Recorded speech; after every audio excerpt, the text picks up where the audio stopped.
السلام علیکم ورحمۃ اللہ وبرکاتہ۔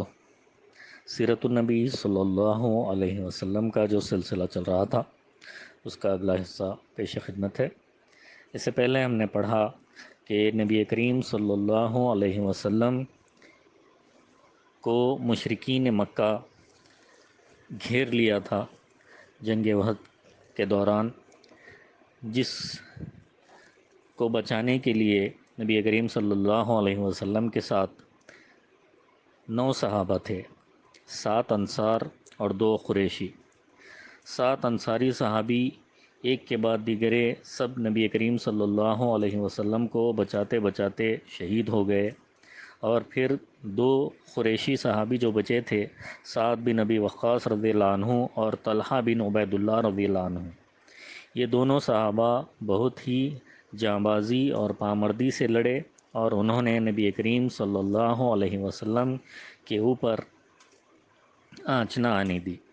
اب اس کے آگے یہ سارا حادثہ چند لمحات کے اندر اندر بالکل اچانک اور نہایت تیز رفتاری سے پیش آ گیا، ورنہ نبی کریم صلی اللہ علیہ وسلم کے منتخب صحابہ کرام جو لڑائی کے دوران صف اول میں تھے، جنگ کی صورتحال بدلتے ہی یا نبی کریم صلی اللہ علیہ وسلم کی آواز سنتے ہی آپ صلی اللہ علیہ وسلم کی طرف بے تحاشا دوڑ کر آ گئے کہ کہیں آپ صلی اللہ علیہ وسلم کو کوئی ناگوار حادثہ پیش نہ آ جائے۔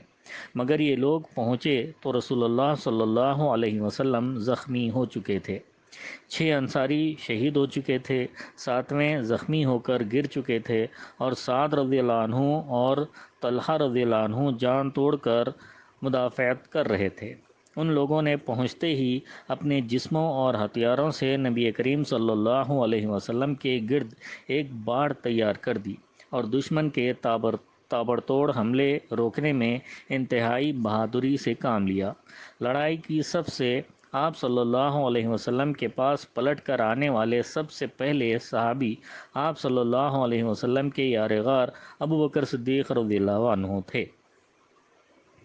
ابن حبان نے اپنی صحیح میں عائشہ رضی اللہ عنہا سے روایت کی ہے کہ ابو بکر صدیق رضی اللہ عنہ نے فرمایا، احد کے دن سارے لوگ نبی کریم صلی اللہ علیہ وسلم سے پلٹ گئے تھے، یعنی محافظین کے سوا تمام صحابہ آپ صلی اللہ علیہ وسلم کو آپ صلی اللہ علیہ وسلم کی خیامگاہ میں چھوڑ کر لڑائی کے لیے اگلی صفوں میں چلے گئے تھے۔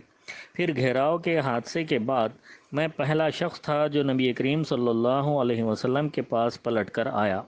دیکھا تو آپ صلی اللہ علیہ وسلم کے سامنے ایک آدمی تھا جو آپ صلی اللہ علیہ وسلم کی طرف سے لڑ رہا تھا اور آپ صلی اللہ علیہ وسلم کو بچا رہا تھا۔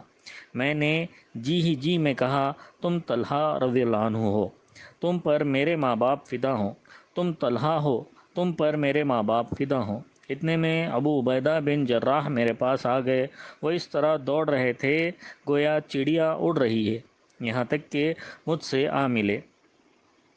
اب ہم دونوں نبی کریم صلی اللہ علیہ وسلم کی طرف دوڑے، دیکھا تو آپ صلی اللہ علیہ وسلم کے آگے طلحہ بچھے پڑے ہیں۔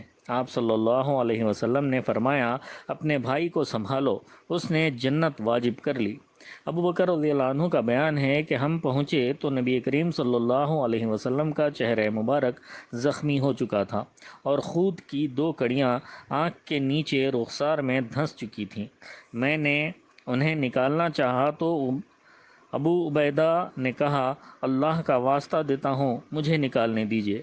اس کے بعد انہوں نے منہ سے ایک کڑی پکڑی اور آہستہ آہستہ نکالنا شروع کی تاکہ رسول اللہ صلی اللہ علیہ وسلم کو تکلیف نہ پہنچے، اور بالآخر ایک کڑی اپنے منہ سے کھینچ کر نکال دی، لیکن اس کوشش میں ان کا ایک نچلا دانت گر گیا۔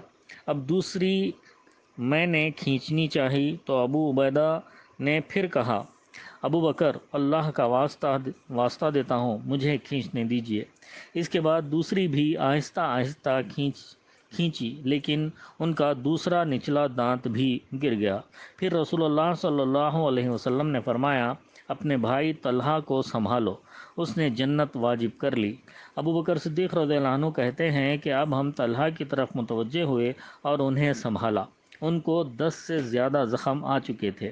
اس سے بھی اندازہ ہوتا ہے کہ طلحہ رضی اللہ عنہ نے اس دن دفاع و قتال میں کیسی جانبازی اور بے جگری سے کام لیا تھا۔ پھر انہی نازک ترین لمحات کے دوران رسول اللہ صلی اللہ علیہ وسلم کے گرد جانباز صحابہ رضی اللہ عنہم کی ایک جماعت بھی آن پہنچی، جن کے نام یہ ہیں: ابو دجانہ، مصعب بن عمیر، علی بن ابی طالب، سہیل بن حنیف، مالک بن سنان، ابو سعید خدری کے والد، ام عمارہ، نصیبہ بنت کعب، قتادہ بن نعمان، عمر بن خطاب، حاطب بن ابی بلتع اور ابو طلحہ رضی اللہ عنہم اجمعین۔ ادھر مشرکین کی تعداد بھی لمحہ بلمحہ بڑھتی جا رہی تھی، جس کے نتیجے میں ان کے حملے سخت ہوتے جا رہے تھے اور ان کا دباؤ بڑھتا جا رہا تھا، یہاں تک کہ رسول اللہ صلی اللہ علیہ وسلم ان چند گڑھوں میں سے ایک گڑھے میں جا گرے جنہیں ابو عامر فاسق نے اسی قسم کی شرارت کے لیے کھود رکھا تھا، اور اس کے نتیجے میں آپ صلی اللہ علیہ وسلم کا گھٹنا موچ کھا گیا۔ چنانچہ علی رضی اللہ عنہ نے آپ صلی اللہ علیہ وسلم کا ہاتھ تھاما اور طلحہ رضی اللہ عنہ بن عبید اللہ نے، جو خود بھی زخمی ہو چکے تھے، آپ صلی اللہ علیہ وسلم کو آغوش میں لیا، تب آپ صلی اللہ علیہ وسلم برابر کھڑے ہو سکے۔ نافع رضی اللہ عنہ کہتے ہیں، میں نے ایک مہاجر صحابی کو سنا، فرما رہے تھے، میں جنگ احد میں حاضر تھا، میں نے دیکھا کہ ہر جانب سے رسول اللہ صلی اللہ علیہ وسلم پر تیر برس رہے ہیں، اور آپ صلی اللہ علیہ وسلم تیروں کے بیچ میں ہیں، لیکن سارے تیر آپ صلی اللہ علیہ وسلم سے پھیر دیے جاتے ہیں، یعنی آگے گھیر ڈالے ہوئے صحابہ انہیں روک لیتے تھے، اور میں نے دیکھا کہ عبداللہ بن شہاب زہری کہہ رہا تھا، مجھے بتاؤ محمد صلی اللہ علیہ وسلم کہاں ہیں؟ اب یا تو میں رہوں گا یا وہ۔ حالانکہ رسول اللہ صلی اللہ علیہ وسلم اس کے قریب تھے، آپ صلی اللہ علیہ وسلم کے ساتھ کوئی بھی نہ تھا۔ پھر وہ آپ صلی اللہ علیہ وسلم سے آگے نکل گیا۔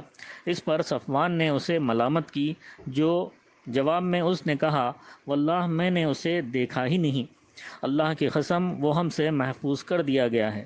اس کے بعد ہم 4 آدمی یہ عہد و پیمان کر کے نکلے کہ انہیں قتل کر دیں گے، لیکن ان تک پہنچ نہ سکے۔ بہرحال اس موقع پر مسلمانوں نے ایسی بے مثال جانبازی اور تابناک قربانیوں کا مظاہرہ کیا جس کی نظیر تاریخ میں نہیں ملتی۔